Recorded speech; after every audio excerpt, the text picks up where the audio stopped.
Hello दोस्तों, welcome to phone study. तो जैसा कि आप लोगों को पता है, हमारी 1000 क्वेश्चन की सीरीज़ चालू है। आज 33rd डे है। 2 दिन के कुछ टेक्निकल रीज़न की वजह से हम लोगों ने थोड़ी वीडियोस नहीं अपलोड किए हैं, उसके लिए मैं क्षमा चाहता हूँ। ठीक है, आगे आपको रेगुलर मिलेंगे। अच्छा, मैं सेशन शुरू करने से पहले मैं आपको बता दूं कि आपके लिए खुशखबरी है। 26 तारीख सितंबर के आसपास आपके एग्ज़ाम्स बिल्कुल अभी अभी के जो नोटिफिकेशन के हिसाब से कंडक्ट होने के बिल्कुल ही चांसेस है, लेकिन नहीं भी है भी सही। मैं दोनों ही बात करूँगा, आपको भी बिल्कुल प्रैक्टिकली आपको बिल्कुल सच्चाई से वाकिफ़ कर रहा हूँ, क्योंकि अभी की जो सिचुएशन है उसके हिसाब से कुछ कह नहीं सकते हैं। ये एक तरह से लॉलीपॉप की तरह है, क्योंकि सरकार को पता है आगे उपचुनाव आने वाले हैं, तो उसके हिसाब से अगर हम लोग अभी से अगर उस चीज़ की तैयारी करेंगे तो ठीक है। एग्ज़ाम्स होंगी ये ज़रूर है, लेकिन 26 सितंबर को होगी इसका कंफर्म है नहीं है। अभी के हिसाब से अभी जो नोटिफिकेशन आया है, नई डेट जो आई है उसके हिसाब से 26 सितंबर उन्होंने डेट डिसाइड करी। बट हाँ, ये ज़रूर कह सकता हूँ मैं कि जिस तरीके से गवर्नमेंट ने इस पे काम किया है, उनकी कोशिश पूरी रहेगी कि आने वाले 1 से 2 महीने के अंदर इसका आप करें। बट आपकी तैयारी आप इस तरीके से रखिए कि आप सितंबर 26 के हिसाब से अगर आप तैयार करेंगे तो बहुत अच्छा होगा, क्योंकि अगर अगर आगे एग्ज़ाम अगर बढ़ती भी है तो ये आपको बहुत ज़्यादा हेल्प करेगा। ठीक है, आपकी तैयारी अच्छी रहेगी और आपको और भी ज़्यादा समय मिल जाएगा। सो बी प्रिपेयर्ड फॉर 26 सितंबर। ठीक है, और बाकी सब चीज़ें तो आपको पता ही है। तो बाकी अगर आपको और कुछ लगे या कुछ हेल्प की ज़रूरत लगती है आपको, तो प्लीज़ हमें कमेंट बॉक्स के अंदर आप लिख सकते हैं। हम उससे रिलेटेड भी आपको कुछ हेल्प करने की बिल्कुल कोशिश करेंगे। ठीक है, तो शुरू करते हैं आज का सेशन बिना किसी देरी के हमारे फर्स्ट क्वेश्चन के साथ में। तो हमारा फर्स्ट क्वेश्चन है, निम्नलिखित में से कौन सा एक सीखने के लिए प्रमुख है। ठीक है, तो क्या प्रमुख है ये हमें बताना है। इसके ऑप्शन से अ अनुकरण, ब अर्थ निर्माण, स अनुबंधन या द याद करना। तो फटाफट से इसका आंसर करें, 10 सेकंड का समय शुरू हो चुका है। निम्नलिखित में से कौन सा एक सीखने के लिए प्रमुख है। आपको चारों ऑप्शंस ध्यान से पढ़ने हैं, हमेशा से आपको ध्यान से पढ़ना है। एक की बजाय 2 बार आप पढ़े किसी भी प्रश्न को।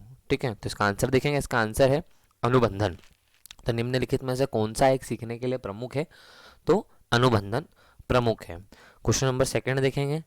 प्याजे तथा बाय गोल्डी के अनुसार एक रचनात्मक कक्षा कक्ष में अधिगम। इसके ऑप्शन से अ शिक्षक द्वारा पुनर्बलन किया जाता है, ब शिक्षार्थी द्वारा स्वयं सृजित किया जाता है जो एक सक्रिय भूमिका निभाते हैं, स शिक्षक द्वारा लिखवाया जाता है तथा शिक्षार्थी निष्क्रिय प्राप्त करता होता है, द उद्दीपक तथा अनुप्रिया के जोड़ से होता है। तो पियाजे तथा बाय गोल्डे के अनुसार एक रचनात्मक कक्षा कक्ष में अधिगम, आपको ऑप्शंस ध्यान से पढ़ना है 2 बार, उसके बाद उसका आंसर करना है। आंसर को कमेंट बॉक्स के अंदर ज़रूर लिखें। क्या आपका ऑप्शन है, आपके अनुसार कौन सा ऑप्शन सही होगा। ठीक है, तो देखेंगे इसका आंसर। इसका आंसर है शिक्षार्थी द्वारा स्वयं सृजित किया जाता है जो एक सक्रिय भूमिका निभाते हैं। तो पियाजे तथा बायगोल्डी के अनुसार एक रचनात्मक कक्षा कक्ष के में अधिगम शिक्षार्थी द्वारा स्वयं सृजित किया जाता है जो एक सक्रिय भूमिका निभाते हैं। ठीक है, ध्यान रखना है। अगला प्रश्न देखेंगे, क्वेश्चन नंबर 3 आवश्यकता का पदानुकरण सिद्धांत किसके द्वारा प्रतिपादित किया गया था। अ वॉटसन, ब मेस्लो, स कोहलर या द पावलो। तो ये पावलोव है, उसको ध्यान से आपको करेक्ट करना है। बाकी आवश्यकता का पदानुकरण पदानुकरण सिद्धांत किसके द्वारा प्रतिपादित किया गया था, तो बताएं। उस साइंटिस्ट का नाम है मैस्लो। मैस्लो के द्वारा प्रतिपादित किया था। इस तरीके के प्रश्न आपको बिल्कुल भी नहीं छोड़ना है, ये फ्री के नंबर हैं। आपने कोई सा भी इस तरीके के प्रश्न 1 से 2 बार पढ़ लिया, आपको याद हो जाएगा। बाकी ये प्रश्न कभी बदलते नहीं हैं और सारे चीज़ें बदल सकती है। आपको कुछ जो कंडीशनल क्वेश्चंस हैं या फिर जिसके अंदर आपको स्थिति परिस्थिति दे दी जाती है कि इस स्थिति में आप क्या करेंगे, या अगर कोई छात्र इस तरीके की कोई भी घटना के बारे में दे दिया जाएगा तो वो वे चीज़ें बदल सकती है, लेकिन ये कभी नहीं बदलेंगे, क्योंकि ये सिद्धांत है। सिद्धांत कभी नहीं बदले जाते हैं, ना ही किसी साइंटिस्ट का नाम बदला जाता है। तो आपको ये चीज़ें फ्री के नंबर हैं, आपको सिर्फ पढ़ना है इनके बारे में। आपको ये 100 में से 100% आपको देखने को ज़रूर मिलेंगे। ठीक है, तो ध्यान रखें। क्वेश्चन नंबर 4 देखेंगे। सामूहिक अचेतन का संप्रत्य दिया गया था। अ युग, ब फ्राइड, स एडल्ट एवं एडल्ट। ठीक है, द सलीमा।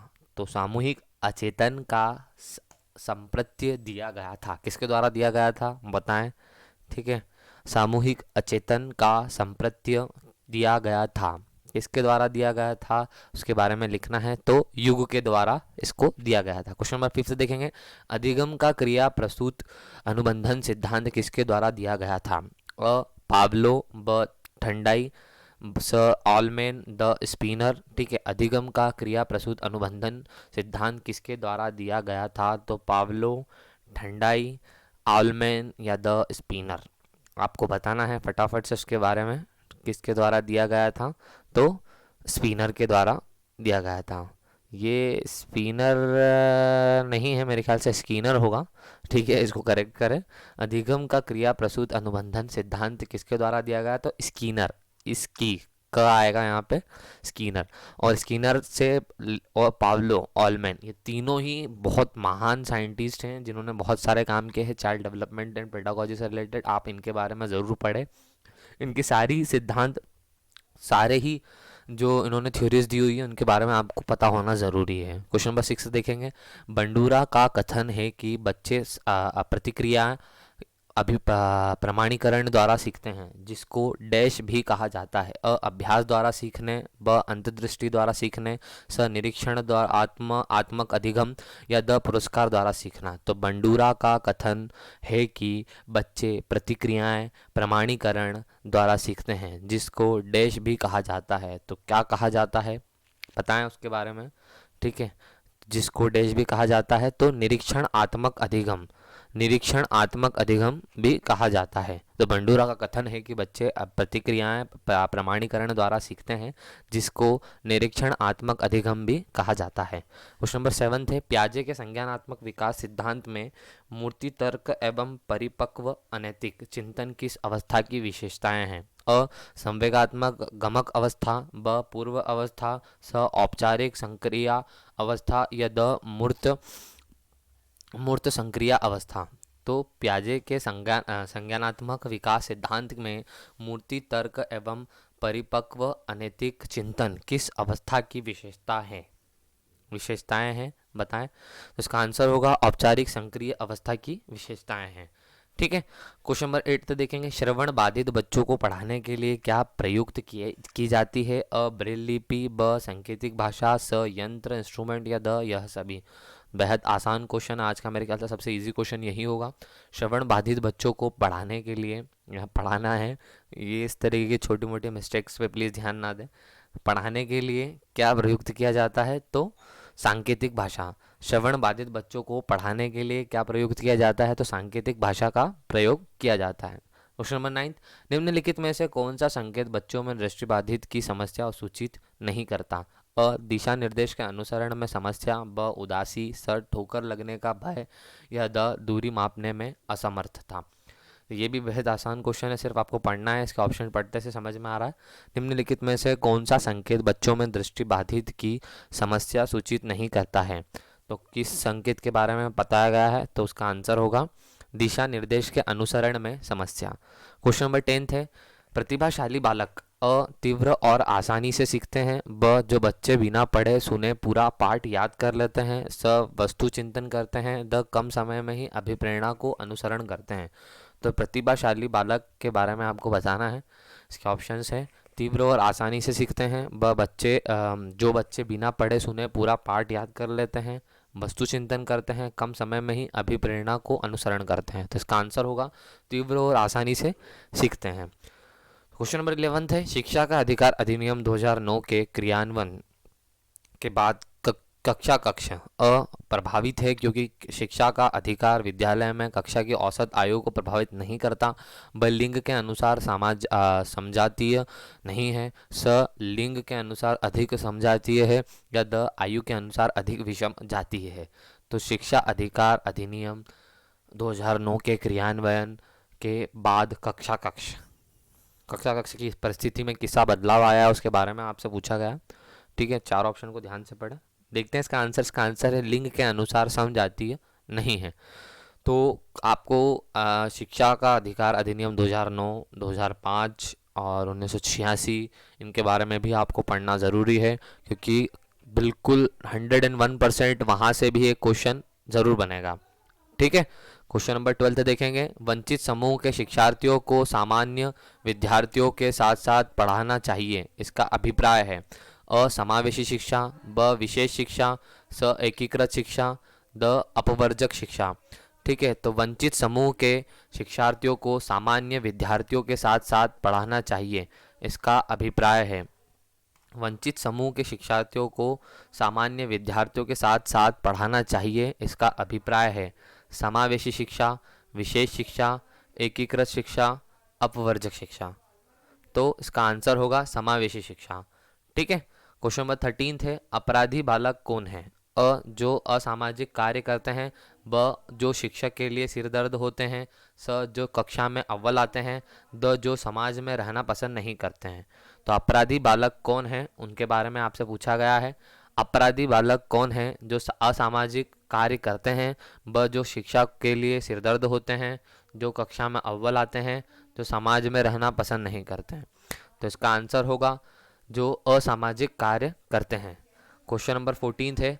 अधिगम निर्योग्यता, इसके ऑप्शन से समुचित निवेश के साथ सुधार योग्य नहीं होती, ब एक स्थिर अवस्था है, स एक चर अवस्था है, द जरूरी नहीं कि कार्य पद्धति को हानि करे।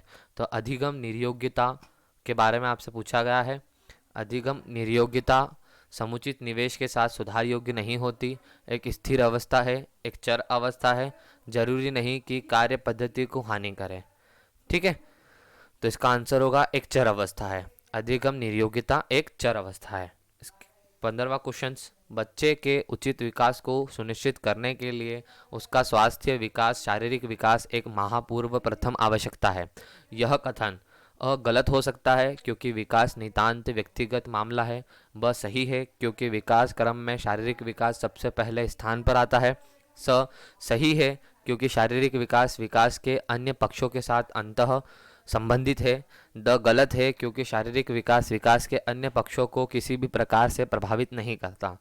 तो बच्चे के उचित विकास को सुनिश्चित करने के लिए उसका स्वास्थ्य विकास, शारीरिक विकास एक महापूर्व प्रथम आवश्यकता है। यह कथन सही उत्तर बताएं। इसका आंसर होगा सही है क्योंकि शारीरिक विकास विकास के अन्य पक्षों के साथ अंतः संबंधित है। क्वेश्चन नंबर 16 है। सीखने का सिद्धांत जो कि पूर्ण रूप से केवल अवलोकनीय व्यवहार पर आधारित है, सीखने का सिद्धांत के संबंध है।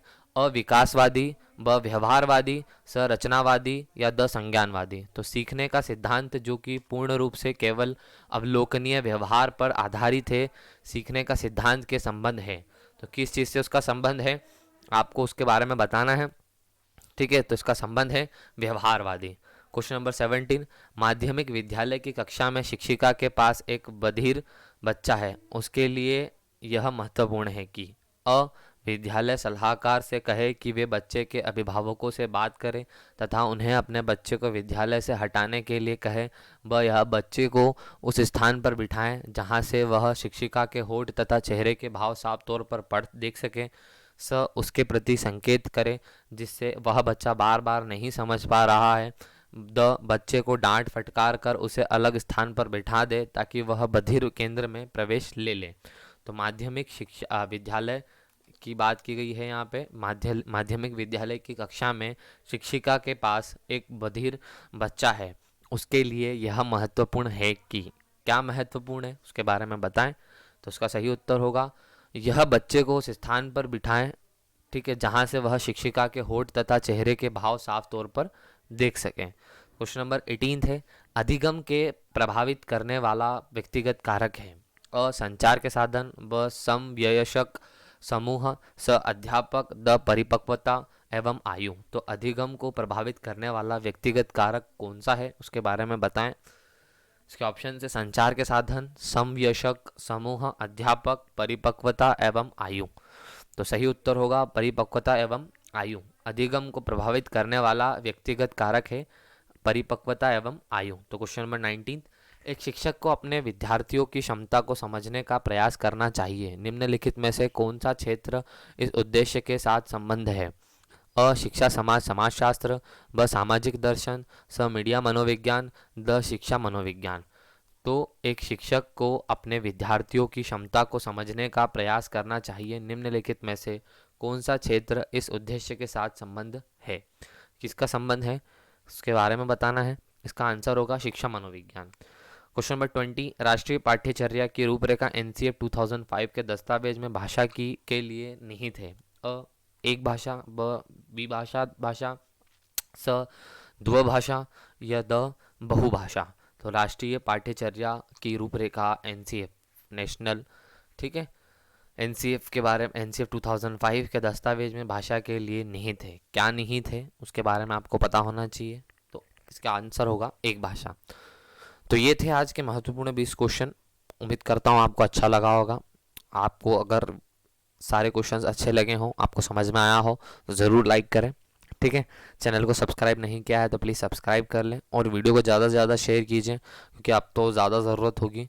एग्ज़ाम्स चूँकि पास हैं तो आपकी तैयारी आपको अच्छे तरीके से करना है, ठीक है। ज़रा सी भी आपको अब टाइम वेस्टिंग नहीं करना है। आपके पास में मात्र 2 महीने बचे हुए हैं। 2 महीने भी नहीं, मेरे ख्याल से हाँ 2 महीने, आप 2 महीने के लगभग आपके पास में अभी अवेलेबल है। अच्छे से तैयारी करें। हम आपको ये 1000 क्वेश्चन की सीरीज़ के मतलब अलावा भी कुछ प्लानिंग में है, अभी कुछ सोच रहे हैं कि हम आपको और भी वो कुछ अलग तरीके से करवाएं, ठीक है। बाकी अभी ये 1000 क्वेश्चन की सीरीज़ तो आपको बिल्कुल कंप्लीट करके ही मिलेगी, ठीक है। और अब से क्लासेस रेगुलर होगी, बने रहें, ठीक है, फ़ोन स्टडी के साथ में। और ज़्यादा से ज़्यादा इस वीडियो को जल्दी से शेयर कर दें ताकि और भी लोगों का फ़ायदा हो सके। आपको और कुछ भी अगर हेल्प की ज़रूरत है या किसी और वीडियो पे काम आपको चाहिए कि हाँ इस सब्जेक्ट में मुझे कुछ दिक्कतें हैं, तो आप कमेंट बॉक्स के अंदर लिख सकते हैं। हम बिल्कुल कोशिश करेंगे कि आपकी हेल्प करें, ठीक है। तो चलते हैं, मिलते हैं अगले दिन, ठीक है। तो वीडियो देखने के लिए धन्यवाद। जय हिंद, जय भारत।